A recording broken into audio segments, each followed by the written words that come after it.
Companies that want to do business in China have long made compromises in the pursuit of success. Now an escalating diplomatic dispute over human rights is underscoring the stark choice facing Western executives: put profit or principles first.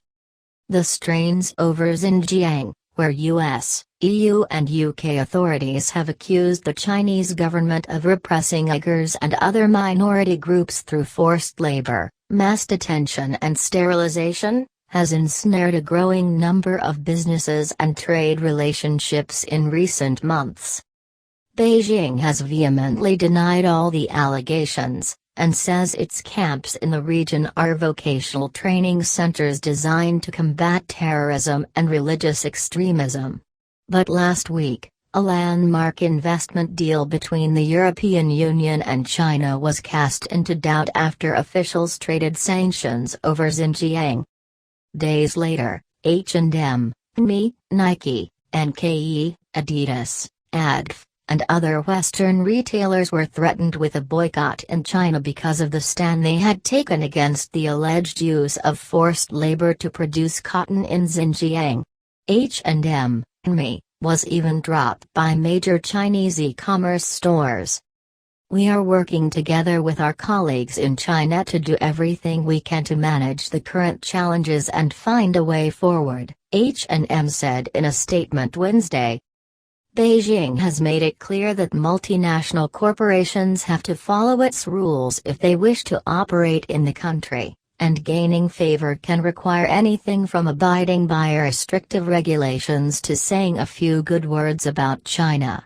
Many companies have traditionally been willing to play along, given how enticing the giant economy is as a market for everything from cars and clothes to movies and luxury goods. But the escalating political blowback may make some of those relationships untenable. Just as China has whipped its citizens into a nationalist frenzy over Xinjiang, customers, lawmakers and investors are stepping up the pressure on Western companies to scrutinize their supply chains for evidence of human rights abuses. That's making it hard for companies to avoid picking sides. "These companies are just squeezed in the middle and there is no magic answer," said James McGregor, chairman of consulting firm APCO Worldwide's Greater China Division. "I think China's feeling really threatened by all of these sanctions, and has decided just to hit back as strongly as they can to try to get these companies to influence their governments to kind of tone down and back off." Foreign companies cannot simply ignore the world's second-largest economy. Its growing middle class is a rich consumer market for many firms. "Accessing the internal market in China has always been the draw," said Bonnie Glazer, a senior advisor for Asia and the director of the China Power Project at the Center for Strategic and International Studies. Years ago, when companies first started coming to China, even if they weren't making money for a number of years, they stayed because eventually the people are going to have more money and going to be able to spend. But breaking into China also means winning over notoriously strict regulators who wield vast control over who gets to enter and what they get to do. International firms are often forced to concede certain aspects of their business before they're allowed access to the market, including through joint ventures established with local partners. While some rules have been eased in recent years, there's still a source of tension for companies who complain that such arrangements force them to give up technology in exchange for entry. Other companies have been locked out altogether because of a refusal to adhere to rules.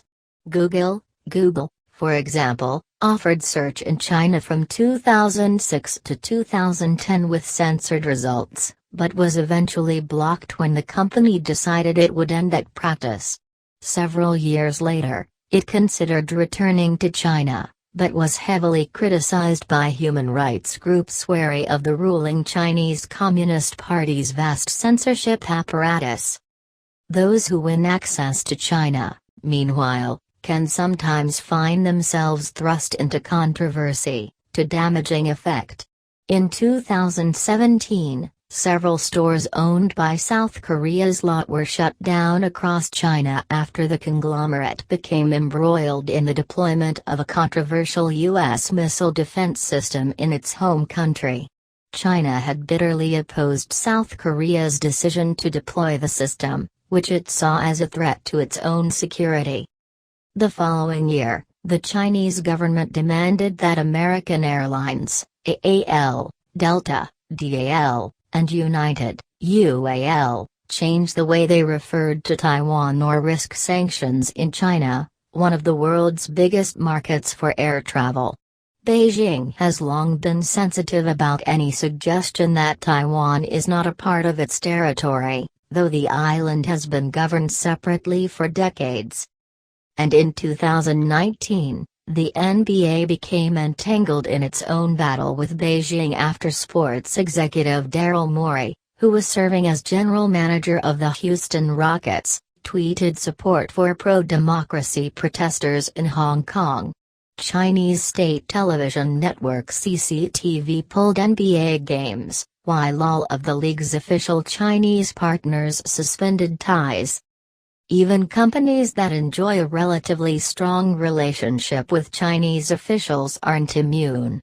Tesla, TSLA, which has enjoyed special treatment from Beijing, was recently caught on the back foot by questions about the quality of its Shanghai-made Model 3s and whether its car cameras could be used for spying. A few days later, CEO Elon Musk lavished praise on China in an interview with state media. Businesses already are forced to pick sides, and they try really hard not to have to do that publicly, said Isaac Stonefish, founder and CEO of Strategy Risks, a research firm focused on corporate risk in China. He pointed to the NBA as the most notorious example of that spilling out into the public. They're trying to balance between their most important market and their most important growth market, and sometimes they make ethical sacrifices, Fish added. Foreign businesses are almost always at a disadvantage when it comes to dealing with China. The Chinese have huge economic leverage, Glazer said. They always do this in ways that they are harming a particular sector or industry or particular company, but where China pays no cost. She pointed to the country's tensions with Australia, where exports of wine, beef, timber and other goods to China have been hurt by steep tariffs or other obstacles. Australian industries key to China's economic recovery, such as iron ore, have escaped meaningful punishment. China's strategy here is to kill the chicken to scare the monkey, Glazer said, using a popular Chinese idiom. They know full well the other countries are watching what's going on. Companies also appear to be learning that they can't always act in a vacuum when it comes to China. Their statements to Beijing and Chinese consumers now often gain traction with other audiences. The NBA, for example, didn't just anger Chinese audiences when it attempted to explain the remarks from the Houston Rockets' Morey about Hong Kong. A lukewarm response from NBA Commissioner Adam Silver that supported Morey in terms of his ability to exercise his freedom of expression didn't just infuriate Chinese audiences. U.S. politicians criticized the organization for not taking a strong enough stand. And investors worldwide are also starting to pile the pressure on companies they believe aren't doing enough to address alleged human rights abuses. Earlier this week, the Interfaith Center on Corporate Responsibility, a shareholder advocacy group focused on environmental, social and governance issues, told Reuters that it was reaching out to dozens of companies for information about their supply chains and whether they could at all be linked to Xinjiang. The Xinjiang issue has made it even more difficult to please everyone at home and in China. Many global brands, including Nike and Adidas, faced enormous pressure last summer from activists to ensure that their supply chains are free of ties to Xinjiang. China is now using the statements they released around that time against them. They feel like they again placated the folks back home. Now all of a sudden they have a crisis in China, Glazer said of the trouble facing such brands.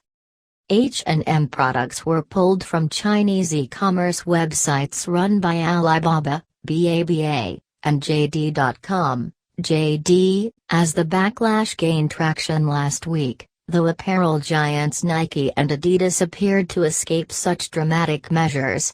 McGregor, the APCO worldwide chairman, suspected that China's deep relationship with those brands might have saved them.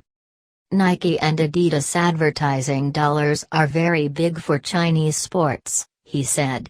There's Chinese organizations that are very dependent on money from Nike and Adidas and the other sports brands, whereas H&M is just a retailer selling into the market.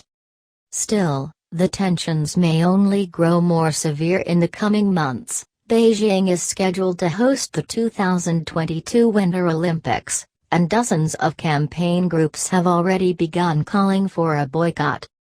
McGregor said that China may be conscious of upsetting the world too much ahead of that time. After all, if tensions come to a boil, then the country risks tarnishing its reputation on a massive stage. But that still leaves many companies in a tough spot. Most of them are just trying to keep their heads down and get through it right now, he said. H&M's comments on Wednesday, released days after it was swept up in the Chinese boycott, may be indicative of that pressure. The nearly 300-word statement is vague and carefully worded, and stays well clear of saying anything definitive on the enormously controversial issue that landed it in hot water to begin with.